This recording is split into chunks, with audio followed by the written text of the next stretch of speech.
नमस्कार विद्यार्थी मित्रांनो, मराठी जी के या आपल्या यूट्यूब चॅनलवरती सर्वांचे स्वागत आहे। तर पहा, आजच्या व्हिडिओमध्ये आपण आज झालेला म्हणजेच 3 फेब्रुवारी 2026 रोजी झालेला केंद्र प्रमुख भरतीचा जो काही पेपर झालेला आहे, तर पेपरामध्ये कशाप्रकारे तुम्हाला प्रश्न विचारण्यात आले होते, तर ते सर्व प्रश्न आज आपण कव्हर करणार आहोत। तरी तुम्ही चॅनलवर जर नवीन असाल तर चॅनलला सबस्क्राईब करून ठेवा, कारण तुम्हाला असेच महत्त्वपूर्ण व्हिडिओ नक्कीच बघावयास मिळतील। चला तर मग व्हिडिओला सुरुवात करूया। तर पहा, प्रश्न क्रमांक पहिला असा विचारण्यात आला होता, शिक्षण आणि संस्थांमध्ये तर NCPCRचा पूर्ण रूप म्हणजे फुल फॉर्म काय आहे? तर NCPCRचा फुल फॉर्म काय होईल? ऑप्शन क्रमांक 2 national commission for protection of children right म्हणजेच राष्ट्रीय बाल हक्क संरक्षण आयोग हा NCPCRचा फुल फॉर्म होईल। याचं स्पष्टीकरण पाहायचं म्हटलं तर पहा, या आयोगाची स्थापना ही मार्च 2007 मध्ये बाल हक्क संरक्षण आयोग अधिनियम 2005 अंतर्गत करण्यात आलेली होती। त्याचा उद्देश होता की पहा, भारतातील 18 वर्षाखालील सर्व मुलाच्या हक्काचे संरक्षण करणे, त्यांना प्रोत्साहन देणे आणि बाल हक्काच्या अंमलबजावणीवर देखरेख ठेवणे हा या आयोगाचा मुख्य उद्देश आहे। प्रश्न क्रमांक दुसरा असा होता, अल्पसंख्याक विद्यार्थ्यांसाठी नया सवेरा ही योजना मुख्यत्वे कशासाठी राबवली जाते? या प्रश्नाचं उत्तर होतं ऑप्शन क्रमांक 2 तांत्रिक आणि व्यावसायिक अभ्यासक्रमाच्या प्रवेश परीक्षेसाठी मोफत कोचिंग देणे हा पहा नया सवेरा या योजनेचे मुख्य उद्दिष्ट होते आणि ती राबवली जात होते। याचं स्पष्टीकरण पाहायचं म्हटलं तर पहा, नया सवेरा ही जी योजना आहे तर ती मोफत कोचिंग आणि संबंधित योजना म्हणून ओळखली जाते।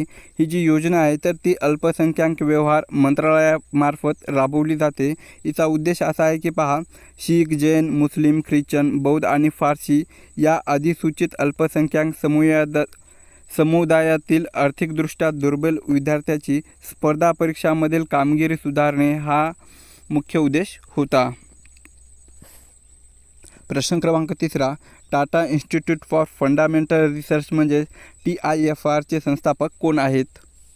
तर या प्रश्नाचं उत्तर होईल ऑप्शन क्रमांक 4 डॉक्टर जहांगीर भाभा। तर याला स्पष्टीकरणमध्ये पाहायचं म्हटलं तर पहा, डॉक्टर भाभा यांनी सर दारोबजी टाटा ट्रस्टच्या मदतीने 1 जुलै सन 1945 रोजी या संस्थेची स्थापना केलेली होती।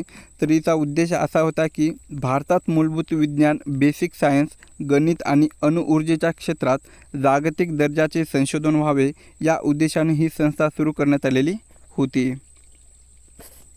प्रश्न क्रमांक चौथा, 2024च्या पॅरिस ऑलिम्पिकमध्ये नीरज चोप्राने किती मीटर अंतरावर भाला फेकून रौप्य पदक हे जिंकलेले होते? तर या प्रश्नाचं उत्तर होईल ऑप्शन क्रमांक 4 89.45 मीटर। तर पहा, 8 ऑगस्ट 2024 रोजी झालेल्या पॅरिस ऑलिम्पिकमध्ये पुरुषाच्या भालाफेक अंतिम फेरीत नीरज चोप्रा यांच्या दुसऱ्या प्रयत्नात 89.45 मीटर अंतरावर त्यांनी भाला फेकलेला होता। प्रश्न क्रमांक 5 विद्यापीठ अनुदान आयोगाची म्हणजेच UGC अधिकृतपणे स्थापना कधी झाली? या प्रश्नाचं उत्तर होईल ऑप्शन क्रमांक 3 सन 1956। तर विद्यापीठ अनुदान आयोगाची अधिकृत स्थापना ही 1956 मध्ये झालेली आहे। तर या आयोगाची स्थापना कोणाच्या हस्ते करण्यात आलेली आहे? तर ती APJ अब्दुल कलाम यांच्या हस्ते या आयोगाची स्थापना ही करण्यात आलेली होती। प्रश्न क्रमांक 6 राष्ट्रीय शैक्षणिक धोरण म्हणजेच NEP 2020च्या मसुदा समितीचे अध्यक्ष कोण होते? तर डॉक्टर के कस्तुरी रंगन।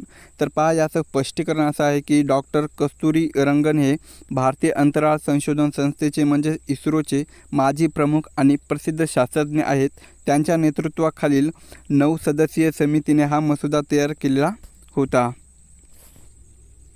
प्रश्न क्रमांक 7 EFLU म्हणजेच इंग्लिश अँड फॉरेन लँग्वेजेस युनिव्हर्सिटीचे मुख्यालय कुठे स्थित आहे?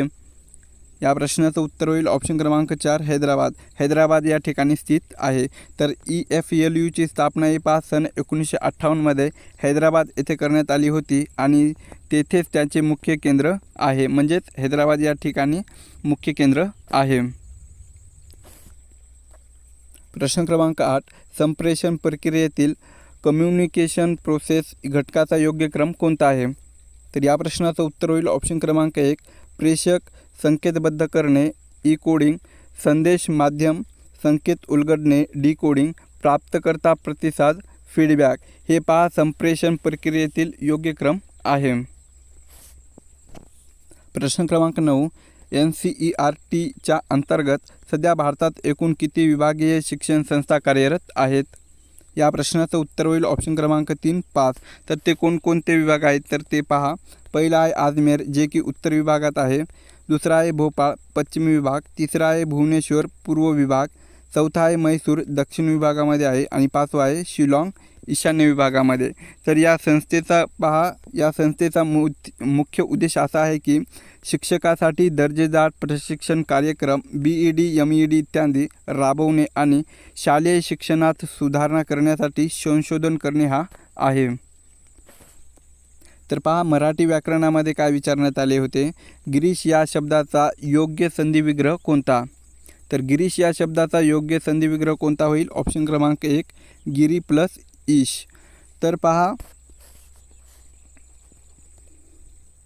गिरी म्हणजे पर्वत आणि ईश म्हणजे स्वामी. यातील ई आणि ई एकत्र येऊन दीर्घ ई तयार होतो जो गिरीश शब्दाचा अचूक विग्रह आहे. प्रश्न क्रमांक 11 असतील शीते तर जमतील डॅश ही म्हण पूर्ण करण्यासाठी योग्य पर्याय निवडायचा आहे. तर असतील शीते तर जमतील ऑप्शन क्रमांक 2 भूते.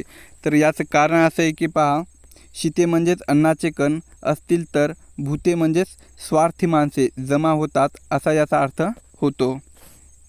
प्रश्न क्रमांक 20 खाली मुंडी पाताळ धुंडी या म्हणीचा आपल्याला अचूक अर्थ दर्शवणारा पर्याय निवडायचा आहे. तर खाली मुंडी पाताळ धुंडी या म्हणीचा अचूक अर्थ दर्शवणारा पर्याय कोणता आहे तर ते ऑप्शन क्रमांक 1 वरवर गरीब पण आतून अत्यंत दुर्द असणारा माणूस हा योग्य पर्याय आहे. प्रश्न क्रमांक 13 मतैक्य या शब्दाचा अचूक संधिविग्रह निवडायचा आहे. तर मतैक्य या शब्दाचा अचूक संधिविग्रह कोणता होईल? ऑप्शन क्रमांक 4 मत प्लस ऐक्य. तर पहा पहिल्या शब्दाच्या शेवटी अ म्हणजेच मत आणि दुसऱ्या शब्दाच्या सुरुवातीला ए म्हणजे ऐक्य येऊन त्यांचा ए होतो जो वृद्धी संधीचा नियम आहे. प्रश्न क्रमांक 14 वाट या शब्दाचे वचन ओळखा किंवा त्याचे एकवचन काय असेल? तर वाट या शब्दाचा वचन काय होईल? ऑप्शन क्रमांक 4 वाटच होईल. तर वाट हा शब्द स्वतःच एकवचनी आहे. उदाहरणार्थ पहा एक वाट अनेक वाटा. पुढचा प्रश्न आहे भारत सरकारने अपंग किंवा अक्षम व्यक्तीसाठी कोणत्या नवीन सन्मानजनक संज्ञेचा स्वीकार केलेला आहे? तर या प्रश्नाचं उत्तर होईल ऑप्शन क्रमांक 3 दिव्यांग या संज्ञेचा स्वीकार हा केलेला आहे.